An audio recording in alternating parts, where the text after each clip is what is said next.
Yo, hey, what's up, guys? We got some new information about the Grim Forest. We get gear set and relics. We're gonna take a look at this in the video. And later on, I'm also gonna give you my opinion about the whole Grim Forest and stuff like this. But yeah, what about the artifact set? Mercurial, we get a new 9-piece set. In the first set, like the first set bonus, we get resistance plus 20. 2 sets, HP plus 15%. 3-piece, we get plus 8% more speed, and it's gonna be ridiculous. On a 4-piece, you will get a new buff that it is called Total Guard. It is working like Intercept, that you can use a certain stack value of it, like you get attacked once, you lose one of those buffs, you get attacked the second time, you lose a second one of those, but it literally saves you from everything in the game. I'm not gonna lie, it is really, we're gonna take a look at the information in a second, but yeah, on a 4-piece we get 1 stack of it, 5-piece, another 12% of speed, 6-piece, of course we get 2 stacks of Total Guard, insanely new buff. Like, I'm not gonna lie, I saw that and was like, wow. And yeah, on a 9-piece we can get up to 3 pieces, 3 stacks of the Total Guard. What is the Total Guard gonna do? Here is a long-winded text about it. In a short way, you are safe from damage and also any effect what it's gonna do. Debuffs, buff cleanses, everything besides cooldown increation. Yeah, cooldown increation on yourself and like Yumiko's. Yumiko can still get your cooldowns up. And this is busted. This is so crazy that you are immune to everything. Just immune to everything. So the gear set, oh yeah, like you want that. 100% yes, you want that. It's so crazy. I can't really, I don't know what they're thinking about that one, but yeah, that's what we're gonna get. And also, let's take a look at the relics. So we got from rares up to mythicals, 2 of them each. And the first one has the effect wearer has a 20% chance to ignore 5% of the enemy's defense when attacking. This 20% can be stacked to, I think, 50%, yes. And it's just a chance. I don't like this one. It's really just, if you don't have anything else, this will probably be okay. But that's kind of it. And we don't know the stats about them, if they give crit damage or something. That could be kind of viable sometimes if they just give us really good stats, but we don't know about them yet. Let's take a look at the effects. So, and the second one has the effect wearer has a 20% chance to ignore 10% of the target's resistance when applying debuffs. Same category for me, like it's a chance again, so it's really not that viable. If you don't have anything else, you can kind of use this, but counting on a chance, for example, you lower your accuracy or something for your next battle, it's not gonna be good for you because you're just relying on a 50% chance if you make it plus 18, what you shouldn't do at all. And it's just not good. Like, in my opinion, it's really okay if you don't have anything else. Let's check out the next one, the epic one. Alright, effect. Whenever the wearer is under a crowd control debuff, all turn meter fill effects increase the wearer's turn meter by an additional 20%. And this can be stacked up to 100%. Wait, 20, 50, 60, 70, 80. Yes, 100%. This is could be in some situations on some champions be okay. If you are controlled and you get so much turn meter increase that you at least run out the control. Something like this. I don't have someone in mind, a champion that springs into my mind like right away. But yeah, it could be viable in some situations. It's not the worst, but also not the best. So, the next one. It has the following effect. Whenever the wearer is under... Wait, it's the same? Wait, give me a sec. Alright. Next one on the epic one. And this one has the effect whenever the wearer receives damage, has a 20% chance, can be stacked up to 20, 30, 50% chance that you get a heal that is worth 20% of the damage that you received. Yeah, it doesn't really... I have the cork in mind.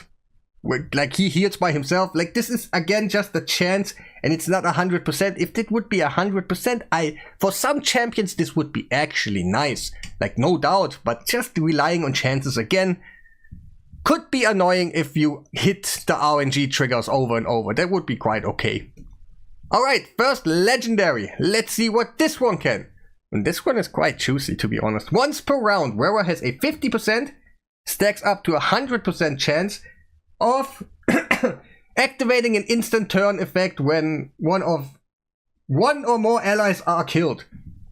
This is quite nice. Like, you can be kind of, you make someone, you know, the new gear set, you make yourself basically unkillable. Then you have that one on him, and they kill someone else in your team, and you just get an instant turn. Whoever you have planned in this moment, you are literally untouchable. This could be like, oh, there's so many crazy new combos probably in the future. Wow. Like, woo. Let's go and check out the next legendary. Whenever this wearer places a poison or bomb debuff, has a 10% chance. Wait, 20, 30, 35? Wait, 10, 20, 30, 35% chance of placing a second debuff for 2 turns. Only counts debuffs placed by an active skill. So A1s, for example, Xenomorph can't really rely on it because it just won't happen. But a Tomb Lord, for example, he could actually place 8 debuffs. If that doesn't count individually, if it's just one proc, like it checks one time, do you hit this thing, this relic, and then it doubles all the poisons, or every single poison is individual counted as another chance. But hey, he could technically put out 8 poisons. It's quite nice. It's actually not that bad.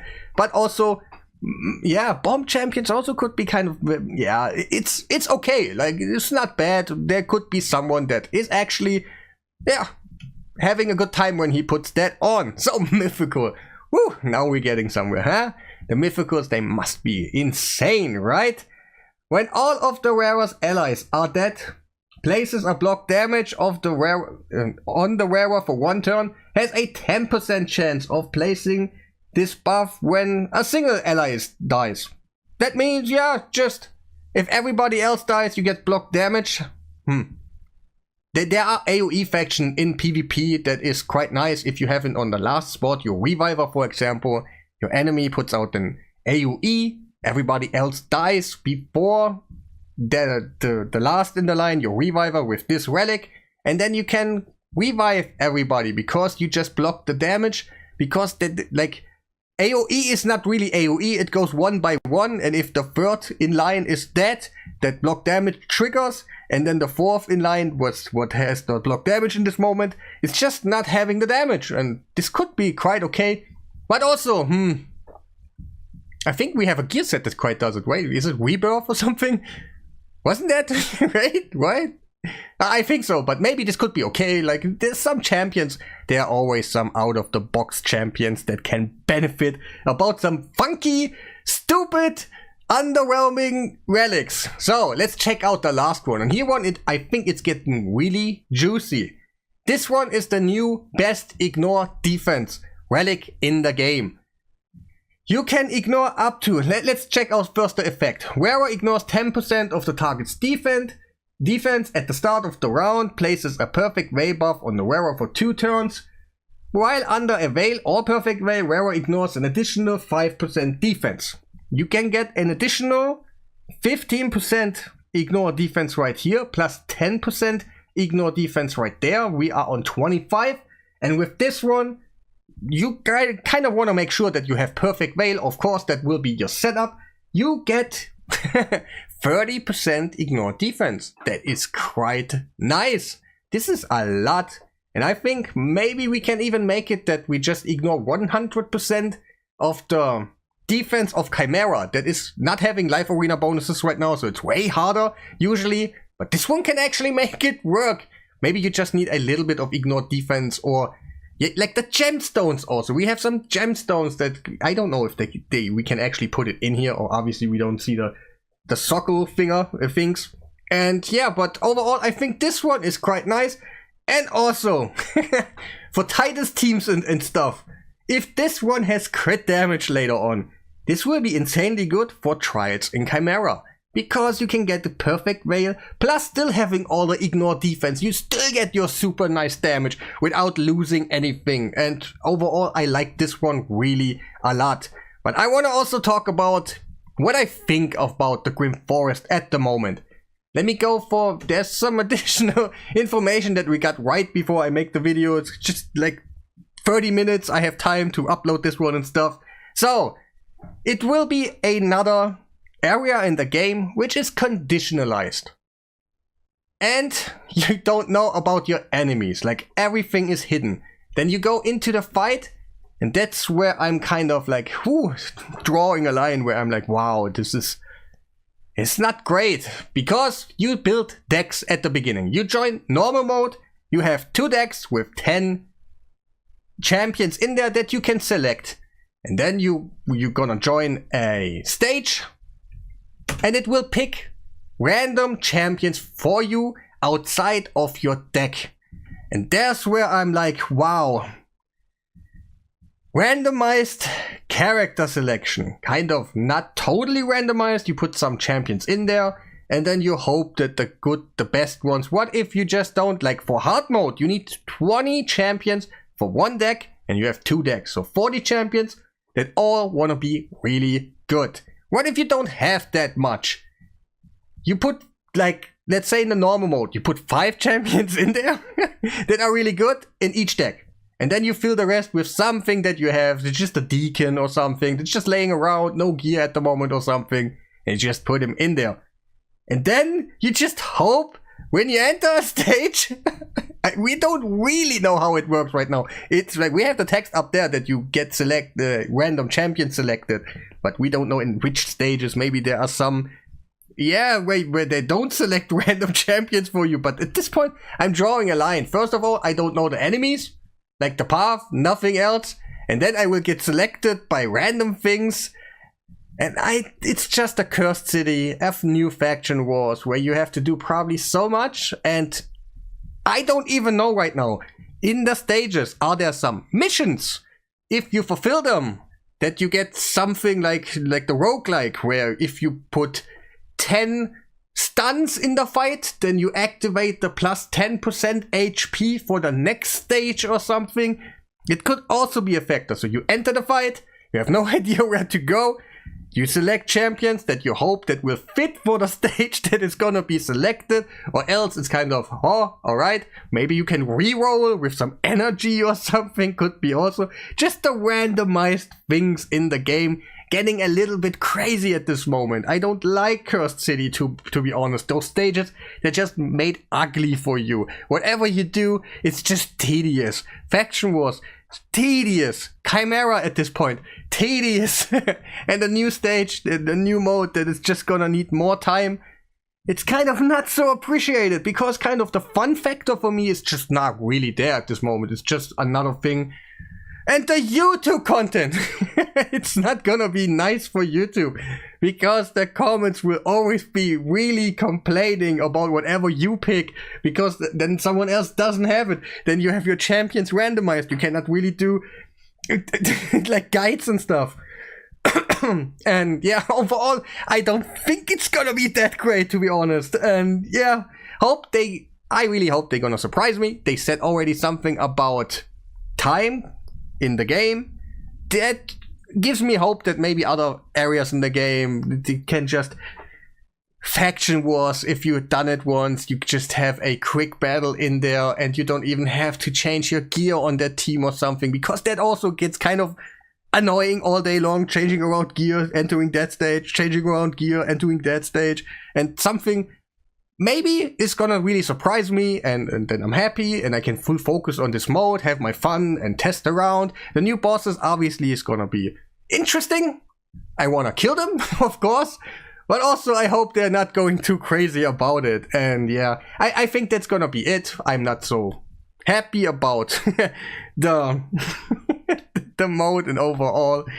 I also think the gear is a little bit too crazy. Like it looks you're immortal. Nobody can kill you until those stacks are over. So there's a new complicated, super heavy line in there that I don't even know how those teams... 2 teams against each other, all 9 pieces. Oh, like you have 9, 8, 20, 36 pieces. Oh, stupid. What's it? I forgot the name. Wait, what is it called? Yeah. And then they just hope. I don't know. In my mind, there's so funky moments in there where everybody's like, yeah, okay, we have now to do 3 turns of doing nothing. And then we can actually fight before we actually... But yeah, gear is totally overpowered. You want that. I want that. Yes. 100%. The relics seem to be decent. Mythicals more than the others. But also there was one legendary one where I was like, wow, there's something at least that they're gonna deliver. And yeah, that will be about it.